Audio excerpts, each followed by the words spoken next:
I moved out without telling my parents. I was 18 and technically an adult, but my parents still treated me like I was 12. My mom would go through my backpack every single day when I got home from school, checking my homework like I was in 3rd grade. She'd read my text messages whenever she felt like it, and if I complained, she'd take my phone away for a week. My dad wasn't much better. He had this rule where I couldn't leave the house after 6 p.m., even on weekends. If I wanted to hang out with friends, I had to give them a full essay about where I was going, who would be there, and when I'd be back. The final straw was when they installed one of those tracking apps on my phone without telling me. I only found out because my friend Jake mentioned seeing my location pop up when he was trying to text me. I confronted them about it that night, and my mom just shrugged and said it was for my safety. My dad backed her up, saying as long as I lived under their roof, I followed their rules. I'd been working at this pizza place since I turned 16, saving up every paycheck except for what I needed for gas and lunch money. By the time I graduated high school, I had almost $4,000 saved up. I started looking at apartments online during my lunch breaks, telling myself I was just browsing. But the more I thought about it, the more I realized I could actually do this. I found this tiny studio apartment about 20 minutes from my job. The rent was only $600 a month, and the landlord said if I could prove I had a steady income and pay first month plus deposit, he'd rent to me. I went to look at it on a day my parents thought I was at work. It was small and kind of dingy, but it was mine. I filled out the application that same day. 2 weeks later, he called and said I was approved.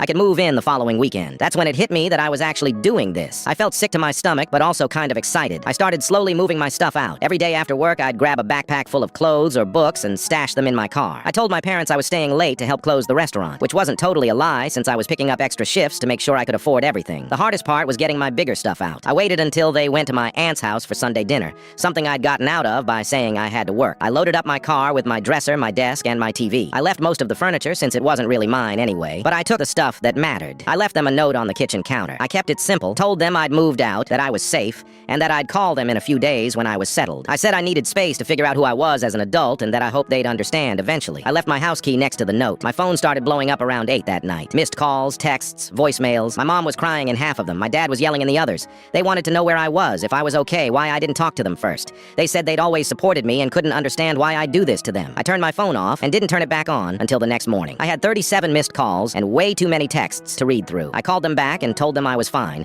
gave them my address and said they could come see my place if they wanted. My mom showed up an hour later with groceries and tears in her eyes. She looked around my tiny apartment and asked if I was really happy living in such a small space. I told her I'd never been happier. She sat on my couch for 2 hours, asking me questions about how I'd planned everything, when I'd started saving money, how I'd found the place. I think she was genuinely shocked that I'd been able to handle all of it on my own. My dad took longer to come around. He didn't visit for almost a month, and when he finally did, he spent the whole time pointing out everything that was wrong with the apartment. The heater was too loud. The neighborhood wasn't safe enough. The building was too old. But by the end of the visit, he was helping me hang pictures on the wall. Our relationship is actually better than it's ever been.